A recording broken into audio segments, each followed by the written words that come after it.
नमस्कार दोस्तों, स्वागत है आपका स्लश टू क्राउन में। आज हम उपस्थित हैं फिजिक्स के एक टॉपिक के साथ जो कि क्लास 12 का इलेक्ट्रोस्टैट्स है। ये पहला ही चैप्टर होने वाला है। तो जैसा कि आपको पता है, इलेक्ट्रोस्टैट तो एक दो चैप्टर उसको कंबाइन करके इलेक्ट्रोस्टैट कहा जाता है। तो वैसे ही हम लोग एक पोटेंशियल है और एक चार्ज पे है, तो यहाँ पे हम लोग दोनों को ऐसे ही देखेंगे। तो और जिन्होंने चैनल को सब्सक्राइब नहीं किया है वो सब्सक्राइब कर लें ताकि आने वाले नए नए वीडियोस तुरंत देख सकें। तो चलिए शुरू करते हैं। पहला है, देखिए इलेक्ट्रोस्टैट्स का मतलब क्या होता है वो जानिए। इलेक्ट्रोस्टैट मतलब होता है ऐसी स्टडी चार्ज की जो कि कहीं रेस्ट पे हो। ठीक, तो इलेक्ट्रोस्टैट्स का मतलब यही होता है कि the study of charge at rest. ठीक, तो इतना समझिएगा।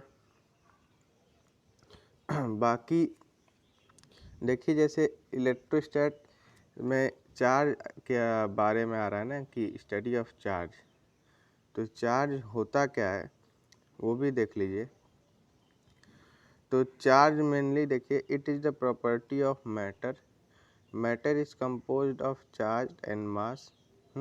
इट इज ऑफ पॉजिटिव और नेगेटिव। तो ये जानिए बेसिक कि चार्ज जो होता है वो एक प्रॉपर्टी होती है किसी भी मैटर की, हाँ, जो कि पॉजिटिव भी हो सकती है या फिर नेगेटिव भी हो सकती है। अब चार्ज ही वो फैक्टर होता है जिसके द्वारा अट्रैक्शन या फिर रिपल्सन शो होता है। तो ये जानिएगा, बेसिक है चार्ज के बारे में।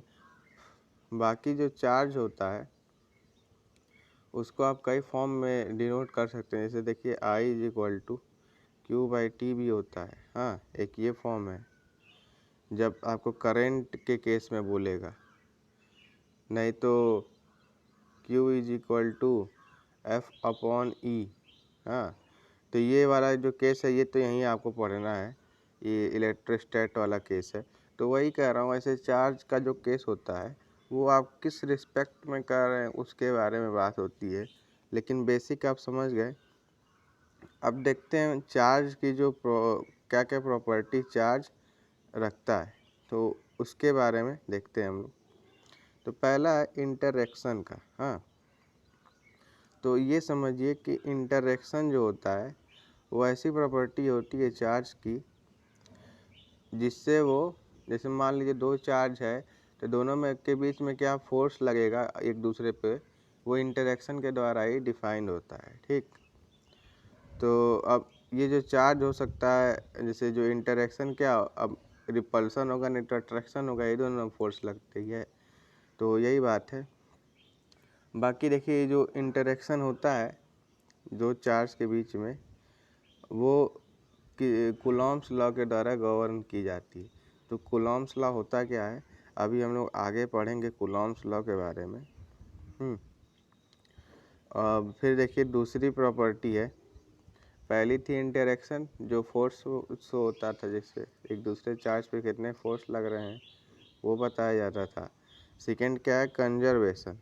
तो कंजर्वेशन में क्या होता है, आप पढ़े होंगे लॉ ऑफ कंजर्वेशन, हाँ। तो उसमें क्या होता था, energy neither be created nor be destroy, हाँ, it only transfer from one form to another form. तो वही है, चार्ज के केस में भी यही होता है।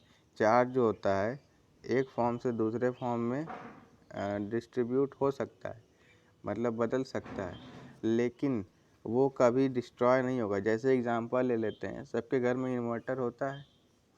तो इन्वर्टर में क्या होता है, अब जैसे लाइट आती है, एसी रहती है, हाँ, तो एसी वाली अब इन्वर्टर उसको स्टोर करके एक बैटरी में रख लेता है। ठीक, अब मान लीजिए जब बिजली चली जाती है तो फिर क्या होता है, उस इन्वर्टर बैटरी में से वो हम लोगों को एनर्जी देता है, हाँ, एनर्जी देता है। तो हम लोग पंखा, कूलर, लाइट, ये सब पूरा मतलब जो भी आपको चलाना रहता है वो आप चला सकते हैं, हाँ। तो यही कह रहा हूँ, देखिए अब जैसे एनर्जी हम लोगों ने स्टोर कर लिया, हाँ, लेकिन अब इसका मतलब ये नहीं है कि अब बैटरी मान लीजिए आप पंखा वंखा भाई एनर्जी देखिए बैटरी में से निकली एनर्जी और पंखा और लाइट के फॉर्म में वापस गई। हाँ, लेकिन इसका मतलब ये नहीं है कि जो अब बैटरी फिर से अब चार्ज नहीं हो सकती। मतलब कि जैसे अब मान लीजिए अगर ऐसा रहता कि एनर्जी डिस्ट्रॉय हो जाती तो यहीं पे बैटरी का क्या हो जाता कि जो बैटरी में से जब एनर्जी निकली वो बैटरी ख़त्म हो जाता फिर। हाँ, लेकिन असल में होता क्या है, आप फिर से उसको रिचार्ज कर लेते हैं। ठीक, तो रिचार्ज करने से वो फिर से अपने आप उसका फ्यूल चार्ज हो जाता है। फिर से लाइट जब कटती है तो फिर से आप यूज़ करते हैं। तो वही करने का मतलब, अब वो बात अलग है कि कुछ समय बाद बैटरी की भी लाइफ वीक होती है, वो कुछ समय बाद वो वीक हो जाती है बैटरी, तो वो सब इलेक्ट्रोड वगैरह रहते हैं उसमें, उसके कारण वीक हो जाता है। तो ये सब आप पढ़िएगा, केमिस्ट्री में है।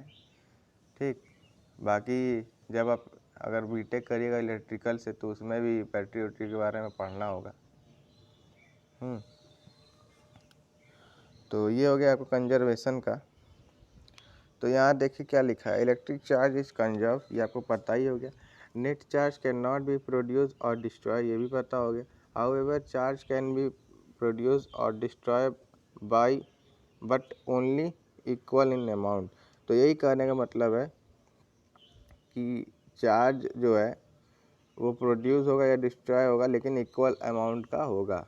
ठीक, तभी ना बराबर होगा दोनों तरफ। तो जैसे देखिए एग्जांपल दिए हैं कुछ यहाँ से, तो एग्जांपल वगैरह देख लीजिएगा। ये नोट्स में आपको दे दूंगा, डिस्क्रिप्शन बॉक्स में लिंक हो जाएगा, उधर दे देंगे, तो फिर वहाँ से पढ़ लीजिएगा। ये जब मैं पढ़ा था तो वही मेरा ही नोट्स था, इसको अब आपको पढ़ाने में यूज हो रहा है। अच्छा नोट्स है, और राइटिंग वाइटिंग का थोड़ा सा दिक्कत हो सकता है, लेकिन देख लीजिएगा, समझ तो आ जाएगा, इतना तो है। तीसरा देखिए पार्ट है एडिटिव नेचर। तो equal amount of positive and negative charge make net charge zero. ठीक, तो एडिटिव का मतलब इसे चार्ज की हम लोग प्रॉपर्टी देख रहे हैं, तो चार्ज जो होता है उसका एक प्रॉपर्टी होता है एडिटिव नेचर का। मतलब कि आप उसको जब ऐड करिए, जैसे मान लीजिए एक पॉजिटिव लिए एक नेगेटिव ले लिए, तो क्या करेगा, न्यूट्रल बना देगा। हाँ, दूसरा क्या हो जाएगा, अगर मान लीजिए दो पॉजिटिव लिए दो नेगेटिव ले लिए तो न्यूट्रल बना देगा। तो वही कहने का मतलब एडिटिव नेचर होता है चार्ज का। ठीक, अब देखिए क्वांटाइजेशन क्या होता है। हाँ, तो क्वांटाइजेशन कुछ नहीं, इसका आप सिंपली पहले ये वाला फार्मूला याद कर लीजिएगा। हाँ, क्योंकि कितना भी देगा तो इस फार्मूले से आपको निकालने को देगा। लेकिन खैर देखिए कि जो होता क्या है क्वांटाइजेशन, उसके बारे में। तो charge exist only in certain amount. तो ये देखिए आप, चार्ज जो होते हैं वो कुछ निश्चित अमाउंट में ही प्रोड्यूस किए जाते होते हैं, मतलब। हाँ, और जो an amount of charge exist according to the relation.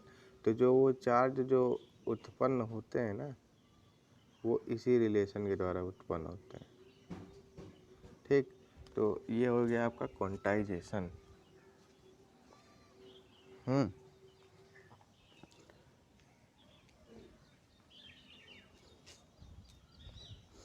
तो यहाँ तक पढ़ लेंगे, यहाँ पर प्रॉपर्टी तक हो रही है, क्वांटाइजेशन तक। तो अब देखिए यहाँ पे कई सारे फॉर्म है, E2 E3 ऐसा, मतलब। तो E का मतलब है 1.6 × 10⁻⁻19 कूलम, आप जानते होंगे चार्ज होता है। तो ये बेसिक जानते होंगे आप। ठीक, अब देखिए आगे, ये हो रिलेटिविटी का एक फार्मूला होता है, आइंस्टीन ने जो दिया था आपको पता होगा, m=m0 upon √1 - v² upon c² वाला। तो ये भी एक होता है फॉर्म।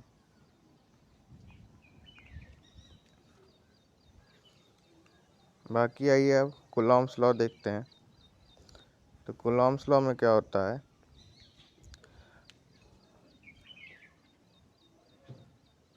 तो पहले देखिए इसमें according to this the force of electrical interaction between 2 point charge is directly proportional to the product of their magnitude and inversely proportional to the square of distance between them. तो इसका कहने का मतलब क्या है, जो फोर्स होगा हाँ वो डायरेक्टली प्रोपोर्शनल होगा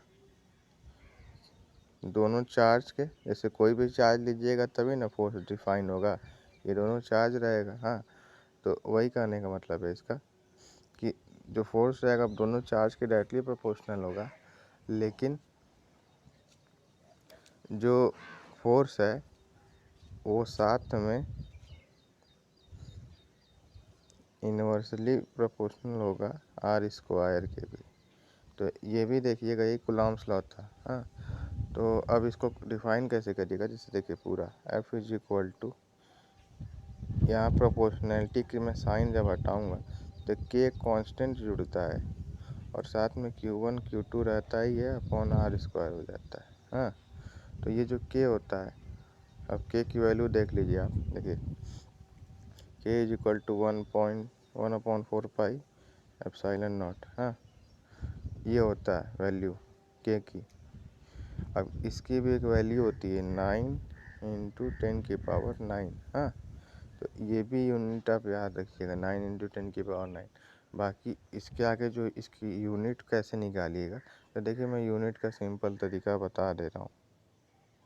is equal to K times Q1 Q2 by r square था। हाँ, F का क्या होता है, न्यूटन होता है। ठीक, आर स्क्वायर को इधर करिएगा तो मीटर स्क्वायर हो जाएगा अपॉन कूलम स्क्वायर। ये क्या हो जाएगा, K के यूनिट। कुछ नहीं, बस ये फार्मूला जो है आर स्क्वायर को इधर भेज दिया हूँ, Q स्क्वायर को नीचे आ लिया हूँ, तो ये यूनिट आया आपका। ठीक, तो ये हो गया आपका K का यूनिट। हाँ, अब K में भी आपको डिफाइन करना रहेगा, जैसे तो K जैसे हम लोग पढ़े हैं 1/4 पाई एप्सिलॉन नॉट। हाँ, एप्सिलॉन नॉट का भी वैल्यू होता है 8.85 इंटू 10⁻⁻12। हाँ, अब यूनिट देख लीजिएगा, यूनिट इसका क्या हो जाएगा, अभी हम K का क्या था, newton metre square upon coulomb square था, और ये इन्वर्स कर दीजिएगा, मतलब C square upon newton metre square कर दीजिएगा, तो ये एप्सिलॉन नॉट का वैल्यू हो जाएगा। ठीक, तो यही था आज का वीडियो कूलॉम्स लॉ के ऊपर। यहाँ पर पूरा आप देख लीजिएगा नोट्स जो बनाए हैं। हाँ, इधर पूरा अच्छे से एकदम लिखा गया है। तो ये था आपका वीडियो, आज का पार्ट, और कल फिर हम लोग उपस्थित होंगे नए पार्ट के साथ। तब तक के लिए सब्सक्राइब कर लें सर्च टू क्राउन को। धन्यवाद।